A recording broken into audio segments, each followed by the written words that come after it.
வணக்கம். நான் வேலூர் வரதராஜன், தமிழக ஸ்தாபன காங்கிரஸ் கட்சியினுடைய மாநில தலைவர். காவல்துறை என்று தள்ளாடுகிறது. காவல்துறையை நம்பிதான் 8.5 கோடி மக்களும் தமிழ்நாட்டிலே வாழ்ந்து கொண்டு இருக்கிறார்கள். அவர்களுடைய பாதுகாப்பு சாமானிய மக்களுக்கு கிடைக்கவில்லை. சட்டம் ஒழுங்கு மிக மிக கேவலமாகிவிட்டது. கொலை, கொள்ளை, கற்பழிப்பு, பலாத்காரம், கடைசியிலே கல்வி நிலையங்களுக்கே சென்று விட்டது கற்பழிப்பு. பெண்களுக்கு பாதுகாப்பு இல்லை.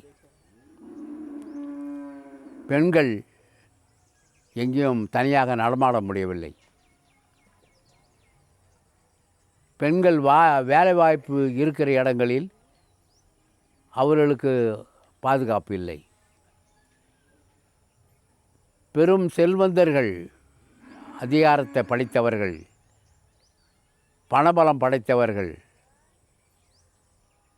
நிர்வாகத்தை நடத்தக்கூடியவர்கள்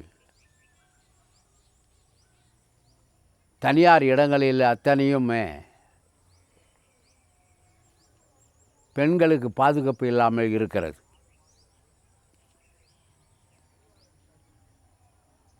இன்று அண்ணா யூனிவர்சிட்டியில் ஒரு பெண் எப்படியெல்லாம் பாதிக்கப்பட்டிருக்கிறார்கள் என்று அனைத்து ஊடகங்களும் மக்களுக்கு இன்டர்நெட்டில் இருந்து உலகம் பூரா தெரிகிறது.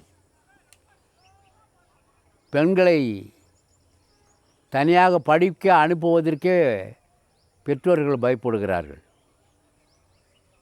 போதைப் பொருள்கள் அதிகமாகிவிட்டதனால் எல்லா பெண்களையுமே போதையாக நினைக்கிறார்கள். ஆளுங்கட்சிக்கு காவல்துறை மிக மிக அனுசரித்து செல்லுகிறது. ஆட்சியில் இருப்பவர்கள் தப்பித்து கொள்வார்கள். ஆனால் பொதுமக்களுக்கும் காவல்துறை சார்ந்த அடித்தள காவல்துறைக்கும் தான் நேரடி மோதல் ஏற்படும். இப்பொழுதே பல காவல்துறை அதிகாரிகள், காவலர்கள், இன்ஸ்பெக்டர்கள், டிஎஸ்பிகள் வரை ஆண்கள் பெண்கள் எல்லோருமே இங்கே ஆட்சியாளர்களுடைய அதிகாரத்தை பலத்தினால் பாதிக்கப்பட்டிருக்கிறார்கள், பாதிக்கப்பட்டு கொண்டு வருகிறார்கள். யாரையும் காப்பாற்ற முடியவில்லை. எங்கு பார்த்தாலும் வேகமான முறையிலே பலாத்காரங்கள் அதிகரிக்கிறது. யாரும் கட்டுப்படுத்த முடியவில்லை. ஆட்சியாளர்கள் அவர்களை தப்பிக்க வைக்கிறார்கள். காவல்துறையில் இருக்கக்கூடிய பெண்களுக்கே பாதுகாப்பு இல்லை. எப்படி சாதாரண மக்களுக்கு பாதுகாப்பு கொடுக்க முடியும்? மக்கள் வெகுண்டு எழக்கூடிய சூழ்நிலை வந்துவிட்டது. ஸ்டாலின் அவர்கள் இன்று டெல்லிக்கு சென்று மன்மோகன் சிங் இறுதி மரியாதையில் கலந்து கொண்டு விட்டு சென்னை திரும்பினார். 7 நாட்களுக்கு துக்கம் அனுசரிக்கப்படும் என்று சொல்லியிருக்கிறார். இன்று பெண்கள் மத்தியில் அண்ணா பல்கலைக்கழகத்தில் ஏற்பட்டு இருக்கிற அந்த கொதிப்பு தமிழ்நாடு பூரம் அதிகரித்து கொண்டே இருக்கிறது என்பதற்காக தான் மன்மோகன் சிங்குக்காக 7 நாள் துக்க நாள் கொண்டாடுகிறோம் என்று சொல்லுகிறார். அரசு எந்த நிகழ்ச்சியும் நடத்தாது என்று சொல்லுகிறார். காரணம், மந்திரிகள் தமிழ்நாடு பூரா நிகழ்ச்சிக்கு சென்றால் அவர்கள் பொதுமக்களால் பாதிக்கப்படுவார்கள். இப்பொழுதே ஒரு மந்திரி சேர்த்த வாத்தி இறைச்சி இருக்கிறார்கள். முதலமைச்சர் வால் போஸ்ட் மீது ஒரு பெண் செருப்பால் வீசியிருக்கிறார்கள். அதை இன்டர்நெட்டில் போட்ட பையன் அரசு செய்து இருக்கிறாங்க. அந்த வயசான அந்த மூதாட்டியும் சிறையில் அடைப்பதற்கு தேடிக்கொண்டு இருக்கிறது. தமிழகம் பூராவுமே கொதித்து போயிருக்கிறது. எந்த மந்திரியும் தமிழ்நாட்டில் வருங்காலத்திலே நடமாட முடியாத சூழ்நிலை இருக்கிறது.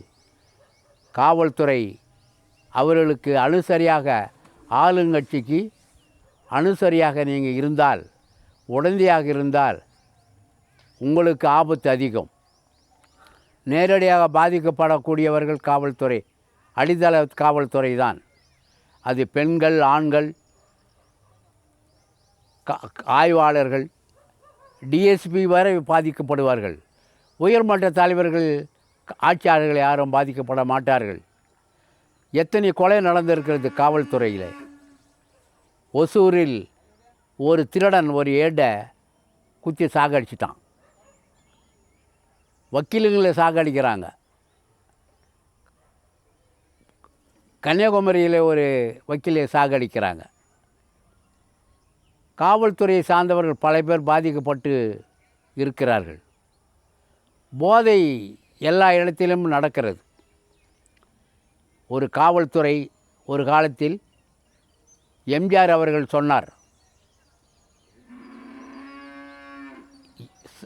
ஒரு தாலுகா ஒரு இடத்தில் காவல் நிலையத்தை சுற்றி இருக்கக்கூடிய அவருடைய எல்லைக்கு உட்பட்ட இடத்தில் ஒரு மாதம் தலைமை இடம் தருகிறேன்.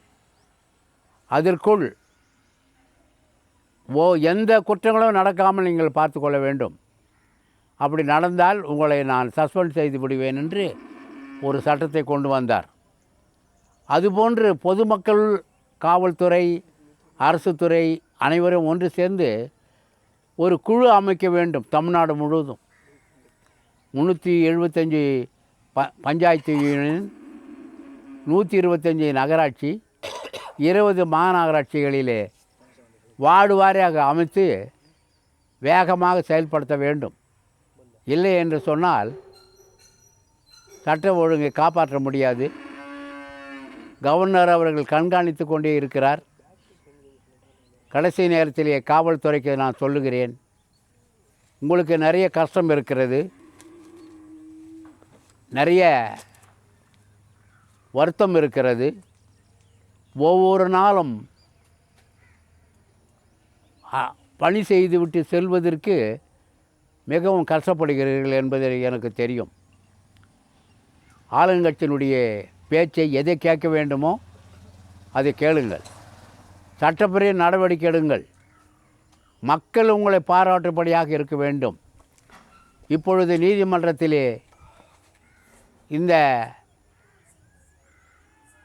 அண்ணா பல்கலைக்கழகத்தினுடைய பெண் பாதிப்பை எப்படி எடுத்துக்கொண்டு இருக்கிறார்களோ அதுபோன்று நீங்கள் எடுத்துக்கொள்ள வேண்டும். காவல்துறை எச்சரிக்கையாக, பொதுமக்கள் உங்கள் நண்பனாக நீங்கள் மாற வேண்டும் என்று கேட்டு விடைபெறுகிறேன். ஜெய்ஹிந்த்.